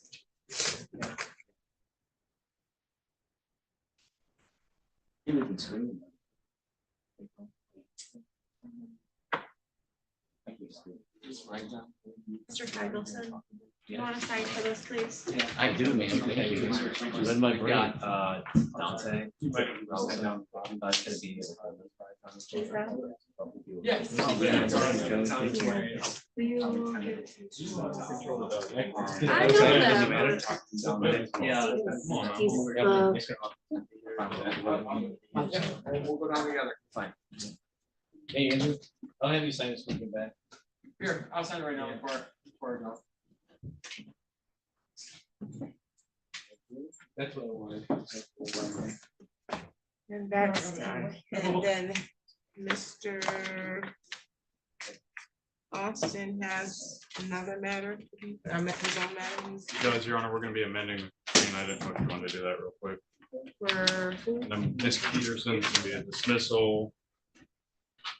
But Mr. Austin, your client's in custody though, correct? Yes, he is. My understanding is the people were going to dismiss the felony and leave the misdemeanor on trial now. You want to waive his appearance for that? I can do that, Your Honor, yes. Okay. I already advised Mr. Shannon that's what was going to happen. Okay. Sounds good. On the record in the matter of the people of the state of Michigan versus Cornelius Shannon, 24-02619, appearance, please. Morning, Your Honor. Case Markarian appearing on behalf of the people. Good morning, Your Honor. Jared Austin appearing on behalf of Mr. Shannon. He's not present in the courtroom, but he is down in the locker. Okay, today was the date that was originally scheduled for preliminary examination. The people are amending this complaint. Yes, Your Honor. We'll be dismissing count 1, assault with intent to do great bodily harm, and keeping count 2, domestic violence, so we can leave it in the misdemeanor docket.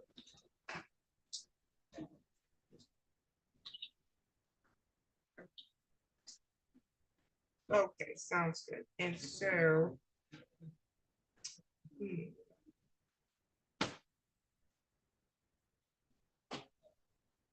We'll get you a date for the misdemeanor pretrial. October 15th at 1:30. October 15th at 1:30.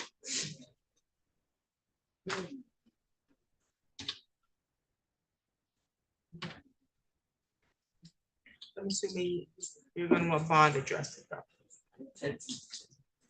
I wasn't planning on it, Your Honor, because he actually has a parole hold. So Oh, at okay, that sounds time, so really no. We're all set on that then. Any additional matters for the record? Yes, and just to clarify, Your Honor, he has a pretrial conference date, that he has a trial date at this time. I didn't set it for final pretrial. Did you, is that what you want?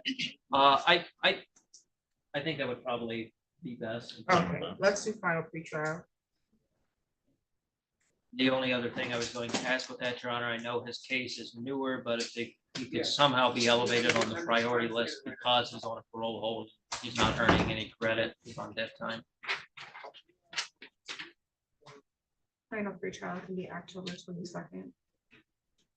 October 22nd at 8 a.m.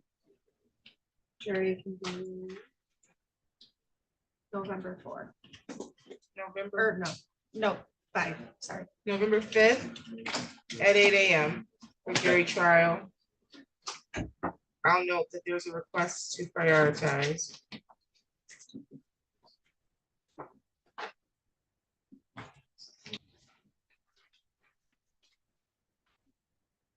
Any additional matters for the record? Thank you, Your Honor. Oh, Your Honor, thank you. We're all set on that one. Thank you. Thank you for helping on that one too. Let's see. Mr. Oh, I saw Mr. Peters. Silverthorne, but he's not in here anymore. Yes, Your Honor. Ms. Peterson's here. I think Ms. Peterson is a dismiss on the record in the matter of the people of the state of Michigan versus Mariah Nevaeh Peterson, 24-02593. Appearance, please. Your Honor, case marked hearing appearing on behalf of the people. Good morning, Your Honor. Assistant Public Defender Aaron Schroeder appearing on behalf of Ms. Peterson. Ms. Peterson is present and is standing to my left. Okay, Ms. Peterson, today was the date that was scheduled for preliminary examination on a weapons charge. How are we proceeding? Your Honor, at this time, the people are unable to proceed. I have communicated with the necessary witness on this one. He has advised me that he wants nothing to do with this case. I asked about even amending to a misdemeanor and going that way. He advised no matter what, under subpoena or otherwise, he's not going to show up. He wants nothing to do with this case. Counsel. With that being said, Your Honor, the defense will be motioning for dismissal. Motion to dismiss without prejudice is granted. So you'll get a copy of the dismissal, but the people do have the right to reissue if for some reason the witness does want to proceed, okay? No problem. Hang tight so we can get you a copy of the dismissal, okay? You can have a seat back there though. Thank you, Your Honor. Mr. Silverthorne. Morning, Your Honor. Good morning. Ackley, are we running Ackley? No, Your Honor. Your Honor, that's going to be a request to reset to Judge Flores' court to align with the other case Judge Flores already has with the same. Can we waive his appearance for that motion? I'm sorry. Can we waive his appearance for that motion, or do we want me to Oh, bring? no, that's fine. Okay, on the record in the matter of the people of the state of Michigan versus Dayton Ackley, 24-02624, council appearance. Morning, Your Honor. Case marked hearing appearing on behalf of the people. Good morning, Your Honor. Dwayne Silverthorne on behalf of Dayton Ackley. I'm from the Office of Public Defender. Okay, I do see a note here. It was already on bond before Flores. So this matter was scheduled for exam today, and we want to have this matter transferred to Flores so they could both run together, I guess, before the same judge. Yes, that would be correct, Your Honor. In fact, we have a week from today at 2 p.m. Both this case and case 02545, which is an earlier case, will be before Judge Flores. Normally, they would have both been scheduled them, but Your Honor was not here and to make the timeline work, they had the schedule. I would note that we did a PCC last week with Judge Ward in informing her that it was our wish to consolidate cases. And I suggested that we waive the timeline in order to effectuate that.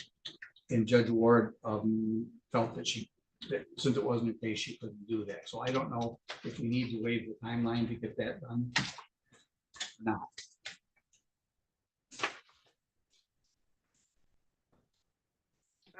Yeah, the timeline would need to be waived because he was scheduled today for that exam, but I'm going to find the cause due to case consolidation to waive it. Okay. And there's an additional note that is of the last minute. I met with as I typically do, met with Mr. Ackley in lockup before, and he had informed me that relatives of his grandmother had retained an attorney from the Detroit area. Moments ago, I stepped out because I had gotten a call from his aunt who confirmed that someone will be subbing in, just didn't know the name, so I gave her my email, sent it to me, and I'll pass it along to the prosecutor's office.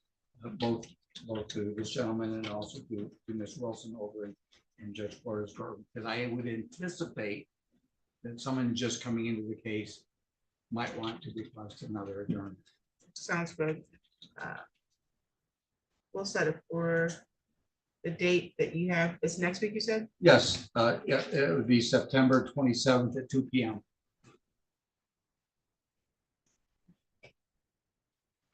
Okay. Before Flores. Any additional matters for the record today? Nothing from the people. Thank you. Nothing from the defendant. Thank you, Your Honor. You're all set. All right, thank you. Have a good weekend, Your Honor. Same to you. And I think Robinson's going to be an adjournment request. Magana is going to be an amendment to the complaint. oh, I accidentally crossed off adjournment. That's what I mean, Robinson. I don't see Mr. Piloson. On the record of the matter of the people of the state of Michigan versus Eduardo Magana. 4-01830, council appearance. Good morning, Your Honor. Casey Markarian, appearing on behalf of the people. Good morning, Your Honor. John Abbott with the Public Defender's Office representing Mr. Magana. He's standing to my right. And that's Eduardo Magana Jr., correct? Yes, ma'am. Oh, so today was the date scheduled for a preliminary examination. How we proceed?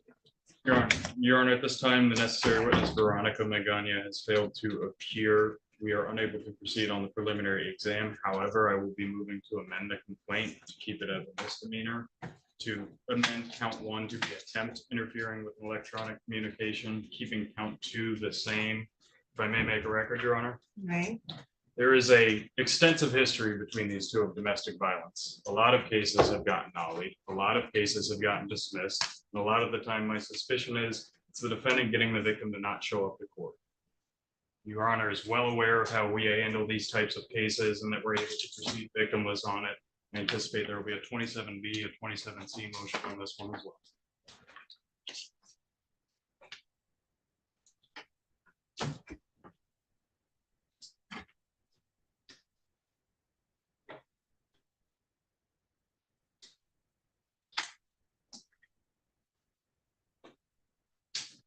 Mr. Abbott. Thank you, Your Honor. I have no objection to dismissing the felony.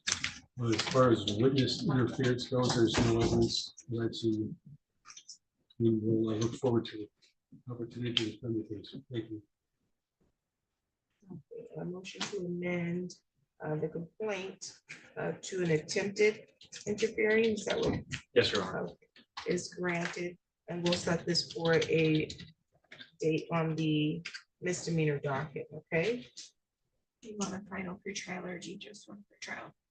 Would you like a final pretrial or do you want another pretrial or a pretrial? We don't need to. Final pretrial.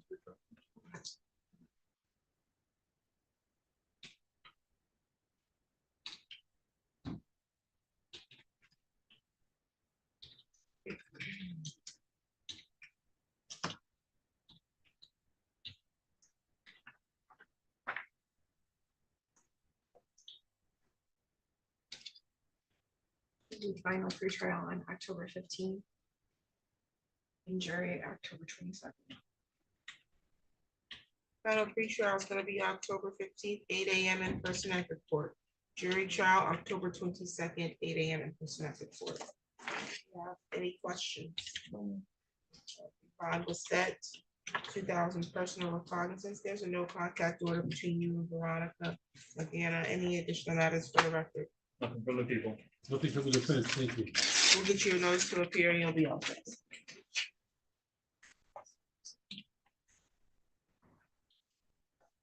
Mr. Frigelson has Robinson. Yes, Your Honor. What did you say we were doing with Robinson? It's gonna be an adjournment, Your Honor. Bond being addressed. Yeah, we need to bring him up. Yes. Oh, yeah. Okay, let's see. I need to write an order for that. No, we've had both flavors. This was jail call 1 and the one with Ward was a guy getting aggressively violent. Yeah, but it's not over yet. Yeah, no, we can do both here. No, please. Miss Peterson is waiting. I don't want keto Armstrong all over again. What do you mean? You always told me you could take keto. Yeah, but I was younger than that. It was only 3 years ago. Oh, but 47-year-old, you had them. 44-year-old, yeah. I printed it off to you. No, I probably would have given. You printed over there. Unaccepting of my age. I know I just signed one and it wasn't for her. I don't know who was. Yeah, on. it wasn't for her. Oh. Print it again. Or Casey can take them on. Yeah. She'll be the champion. What's for Evanston? Oh, okay.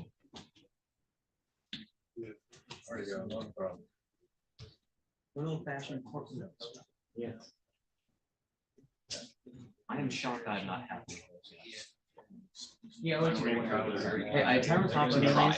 He tried rushing around to save him for his court, but the 4 guards around him corrected that decision. The only one I have for him. Okay. Yeah. Home and hit the bag every day, just in case. When he leaves, correct? Yeah, hang on. I know. Let me see where we are on that. Yeah, no, I didn't get one for him. Sometimes you're pointing at- Background. Okay, that's fine. I'll just. Yeah. Yeah. I got you. Yeah, the dates on the Bell cases for the senior Mr. Eggleston, so that I can make note of. No, I can. You know, I gave you. He might be. No, he's a minor. Yes. That's the only reason I knew about it. Maybe I routed them back over. already. I printed that again. Did it come off? Oh, I have his prelim. That's. Oh, no, wait, you're perfect. So Yeah. probably yours. That's, My verticals on there. hang on a usually second, goes Kelly. really well. Are you out of- Sometimes it doesn't, but it usually does. Right. Just sometimes accidentally putting her name in as vertical instead of the other spot. Yeah. You know, I only wanted to identify.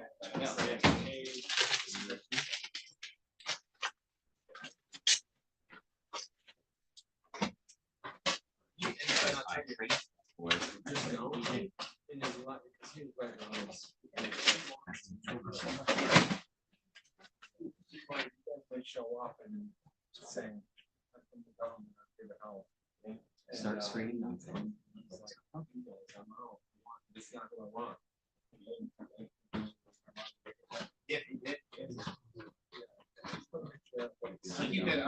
Normally it flashes red when it's out. I'll make sure you guys know. I thought IT was supposed to be coming to. Yeah, it's on my computer. AJ messaged me and said to let him know when you guys are done, so that he can come back. He did come already. Perfect, thank you. Yeah, he's supposed to be, do something with my computer in there. Yeah, he did. but I think he needs. Yeah. And they said my computer needs to be replaced. Okay, here's that. Thank you. Thank you. Sorry.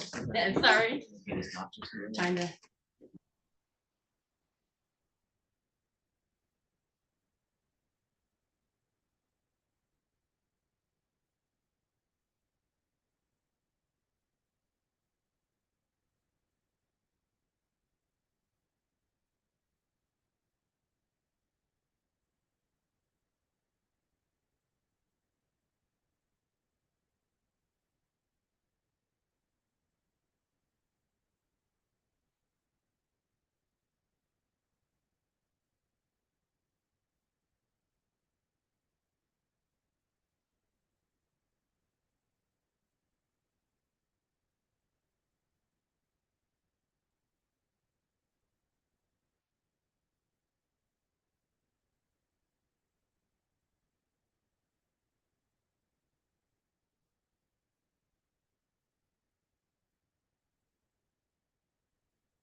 Oh, can I give this to you too?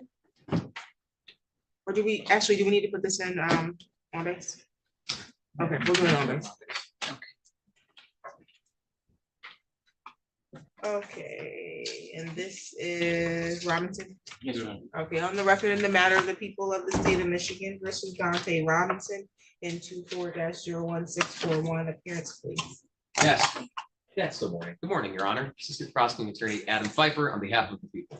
Good morning, Your Honor. Assistant Public Defender Stephen Feigelson, on behalf of Dante Robinson, standing to my right today. Okay, Mr. Robinson, I do have a preliminary examination scheduled today. A 7-count complaint with habitual offender third offense notice, and we're not proceeding to exam today. Your Honor, the people will be requesting adjournment for several reasons, and then also bond revocation and jail privilege modification. Because I spoke with the victim today, who told me that she doesn't want to get in trouble, wants to get out of jail, which is not uncommon for my cases. What is uncommon is that while I'm speaking with the victim, she gets a call from the inmate in the jail. And I know because she accidentally picked it up, and it started with the reported message of receiving a call from an inmate in the Ingham County Jail, which I was able to confirm by looking up her phone number from the police report. He called her 4 times this morning, which then let me look into the bigger jail system where he's called her 59 times. So, given that fact, the people need time to have that be investigated. People will also be requesting a K-53 hearing. And then on top of that, the officer that I would have testifying under 27C, given that it appears the defendant was likely influencing the victim before her testimony with those calls, is on military leave through the end of October. That being Officer Lesser, I believe. Yeah, Craig Lesser. Lesser? Yes. So, for those reasons, Your Honor, adjournment is appropriate and necessary, and also asking his bond be revoked and that his jail privileges be revoked. You mean his phone privileges? Yes. Phone, e-message, video. You said Officer Lesser is. He's on military leave through to the end of, I believe it starts September 10th and gone through the end of October is the information that my victim witness unit got. Oh, no, I'm sorry. His leave started today, September 20th. The exact wording that I have is he's on military leave starting September 20th until the end of October. Counsel. Your Honor, with regards to the adjournment, I'll leave it to the court, although I do think there could be good cause, but I'll leave that to the court. With regards to the allegations of the phone calls, Your Honor, I haven't heard these calls, so I don't know what the contents of the calls are. You said there were calls made from the Ingham County Jail this morning, but I believe Mr. Robinson was present here in lockup at 54A this morning. With regards to bond, Your Honor, I do believe that current bond would still be appropriate for these allegations. I would demand a hearing before we revoke any bond. For the record, the recording is what's played from the lockup as well. And the timing of the calls I found in the lockup match up when I was talking to her. And it's again, her phone number from the police report.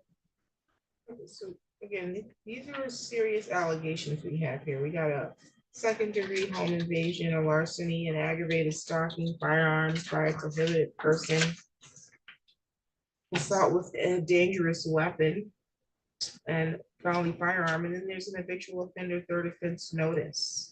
That might end up being a 4th. I need to go back through. I think there might have been error. So again, very serious charges to which the court arraigned you originally on and gave you a bond of $125,000 cash rate bond with GPS tether and victim notification. And I advised you that you were not to have contact directly or indirectly with the alleged victim.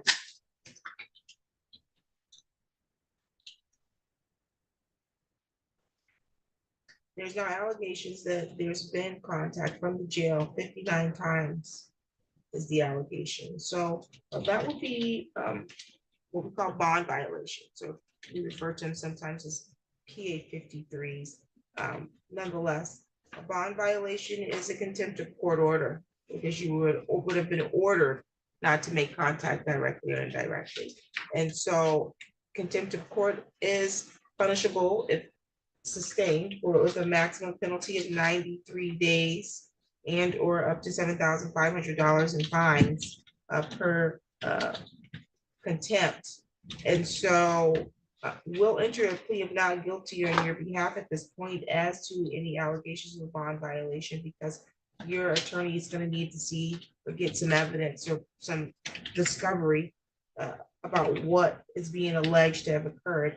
And then we can decide if we're going to proceed for a hearing on that. But because of the allegations of 59 calls, including the allegation that there were calls very recently, while the prosecutor just so happens to be on the phone with the alleged victim, for your own protection, the court's going to go ahead and grant the request, which is to suspend and revoke your phone privileges, e-message and video, until the time that a hearing is held. That way, we won't have any further allegations of contact between you and the alleged victim. I'm going to also advise you that it would not be advantageous for you to attempt to use another inmate's number to make phone calls. It would not be advantageous. Well, I'm going to restrict your phone privileges, so you won't even be able to have a family member to try to call on your behalf if that was something you thought or would do. I'm sure you wouldn't do that though. And so you will be able to make phone calls to your attorney. However, all of the privileges will be revoked. Bond at 125 Castro, I think is appropriate. He hasn't been able to post it, I'm assuming. Correct.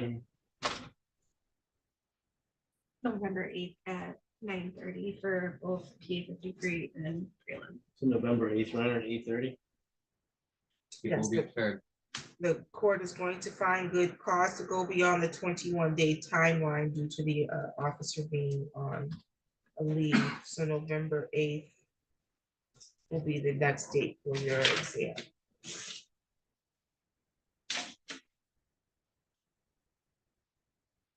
And we'll have the PA 53 set at that time.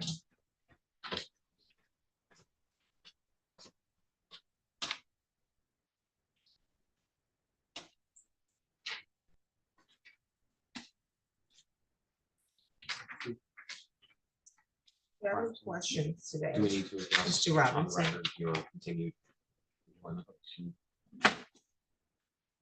Any questions, sir?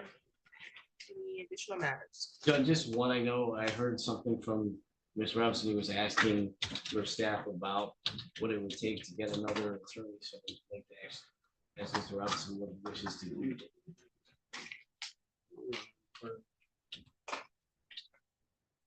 You don't have anything further? Oh, okay.